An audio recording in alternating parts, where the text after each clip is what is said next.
بسم اللہ الرحمن الرحیم الحمد للہ رب العالمین والصلاة والسلام علی سید الانبیاء والمرسلین۔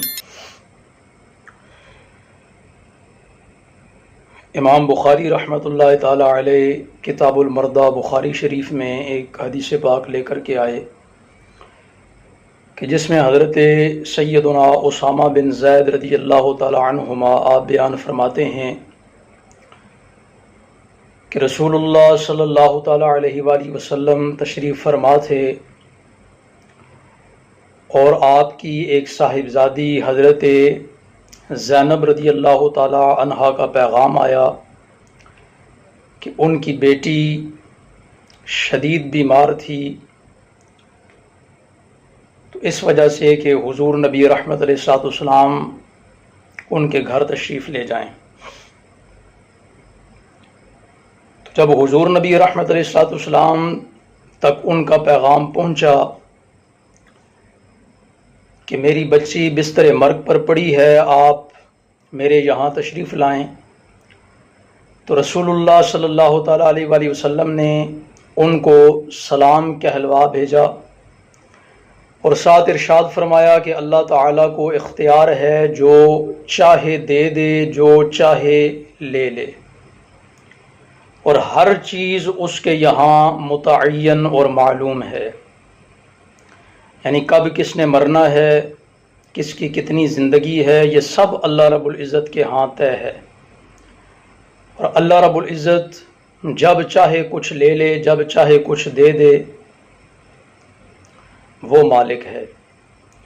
اس لیے اللہ سے اس مصیبت پر اجر کی امیدوار رہو اور صبر کرو۔ جب رسول اللہ صلی اللہ تعالیٰ علیہ وآلہ وسلم نے یہ پیغام بھجوایا تو تھوڑی دیر بعد آپ کی صاحبزادی حضرت زینب رضی اللہ تعالیٰ عنہا سلام اللہ علیہا نے دوبارہ پیغام بھجوایا اور قسم دے کر کے کہا کہ آپ ضرور تشریف لائیں۔ تو رسول اللہ صلی اللہ تعالیٰ علیہ وآلہ وسلم کھڑے ہوئے اور حضرت اسامہ بن زید رضی اللہ تعالیٰ عنہما بیان فرماتے ہیں کہ ہم بھی حضور نبی رحمت علیہ الصلوۃ والسلام کے ساتھ ہو لیے۔ جب اللہ کے نبی علیہ الصلوۃ والسلام اپنی بیٹی، اپنی صاحبزادی حضرت زینب رضی اللہ تعالیٰ عنہا کے گھر پہنچے تو اس وقت ان کی بیٹی یعنی حضور نبی رحمت علیہ الصلوۃ والسلام کی نواسی صاحبہ حالت نزا میں تھیں، جان کنی کے عالم میں تھیں۔ تو رسول اللہ صلی اللہ تعالیٰ علیہ وآلہ وسلم کی گود مبارک میں اس بچی کو رکھا گیا تو رسول اللہ صلی اللہ تعالیٰ علیہ وآلہ وسلم کی مبارک آنکھوں میں آنسو آ گئے، تو آپ کے ساتھ حضرت سعد رضی اللہ تعالیٰ عنہ بھی تھے، تو وہ عرض کرنے لگے یا رسول اللہ صلی اللہ تعالیٰ علیہ وآلہ وسلم یہ کیا ہے، کیونکہ انہوں نے یہ خیال کیا کہ شاید یہ صبر کے منافی ہے، صبر کے خلاف ہے، کہ جان کنی کے عالم میں یا کسی اپنے سے بچھڑنے کے وقت آنسو بہانا یہ صبر کے خلاف ہے۔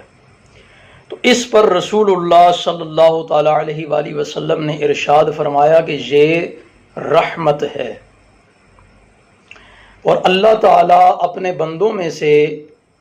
جس کے دل میں چاہتا ہے یہ رحمت رکھتا ہے۔ اور پھر یہ بھی بیان فرما دیا کہ اللہ تعالیٰ بھی اپنے انہی بندوں پر رحم کرتا ہے جو خود بھی رحم کرنے والے ہوتے ہیں۔ اس حدیث مبارکہ میں جو آج ہم نے پڑھی، کوشش میں نے کی کہ ساتھ ہی ساتھ وضاحت ہو جائے، مزید وضاحت کی ضرورت نہ پڑے، کہ رسول اللہ صلی اللہ تعالیٰ علیہ وآلہ وسلم نے اتنے سخت مرحلے میں، اتنی سخت تکلیف میں بھی اپنی صاحبزادی کو کتنا خوبصورت پیغام دیا کہ صبر سے کام لو، اللہ رب العزت کی بارگاہ سے اس مصیبت پر اجر کی امید رکھو، اور رب کائنات کو مکمل اختیار ہے، جب وہ چاہے کچھ دے دے، جب چاہے کچھ لے لے، اور رب کائنات کے ہاں سب کچھ معلوم اور متعین ہے، یعنی اللہ جانتا ہے کہ کس کو کب کیا دینا ہے، کس سے کب کیا چھیننا ہے، یہ سب رب کائنات کو معلوم ہے۔ اور اس کے بعد جب رسول اللہ صلی اللہ تعالیٰ علیہ وسلم وہاں پر پہنچے تو جان کنی کا عالم جب دیکھا اپنی نواسی صاحبہ کا، تو رسول اللہ صلی اللہ تعالیٰ علیہ وسلم کی مبارک آنکھوں میں آنسوؤں کا تشریف لانا، آنسوؤں کا آنا، یہ رحمت کی امید ہے، یہ اللہ رب العزت کی طرف سے رحمت ہے۔ اور پھر حضور علیہ الصلوۃ والسلام نے فرمایا کہ یہ جو رحمت ہے یہ اللہ رب العزت اپنے ان ہی بندوں کو عطا فرماتا ہے، ان ہی بندوں کے دل میں رکھتا ہے جن کے متعلق اللہ رب العزت چاہتا ہے، یعنی یہ ایسی رحمت ہے کہ جو اللہ رب العزت کی طرف سے ہے۔ اور پھر اللہ رب العزت انہی بندوں پر رحم کرتا ہے جو خود بھی رحم کرنے والے ہوتے ہیں، یعنی جو نرم دل ہوگا اللہ اس کے ساتھ نرمی کرے گا، جو خود رحم دل ہوگا اللہ بھی اس کے ساتھ رحم دلی سے پیش آئے گا۔ تو اللہ رب العزت ہمیں بھی رحم دلی کا جذبہ عطا فرمائے، اور ہر قسم کے مشکل وقت میں، ہر قسم کی مصیبت کے وقت میں اللہ رب العزت ہمیں یہ توفیق عطا فرمائے کہ ہم واویلا کرنے کی بجائے، ہم گلہ شکوہ کرنے کی بجائے، ہم ماتم کرنے کی بجائے، ہم اپنی سینہ کوبی کرنے کی بجائے، سینہ پیٹنے کی بجائے، سر کے بال نوچنے کی بجائے صبر کریں، اور اس صبر کے بدلے میں اللہ رب العزت سے اس مصیبت پر اجر کی امید رکھیں۔ اور اگر کوئی پیارا فوت ہو جائے تو حد سے زیادہ جو رحمت والا معاملہ ہے وہ ہے آنسو بہانا، تو یہ رسول اللہ صلی اللہ تعالیٰ علیہ وسلم نے بھی بہائے، ہمیں بھی ضرور بہانے چاہیے جب اپنے بچھڑیں، جب اپنے رخصت ہوں۔ تو اللہ رب العزت ہمیں رسول اللہ صلی اللہ تعالیٰ علیہ وسلم کی سنتوں پر تمام طرح حالات کے اندر، چاہے وہ خوشی کے حالات ہوں یا غمی کے حالات ہوں، ہر قسم کے حالات میں رسول اللہ صلی اللہ تعالیٰ علیہ وسلم کا اسوہ حسنہ ہمارے لیے بہترین نمونہ ہے، اس پر اللہ رب العزت ہمیں عمل کرنے کی توفیق عطا فرمائے۔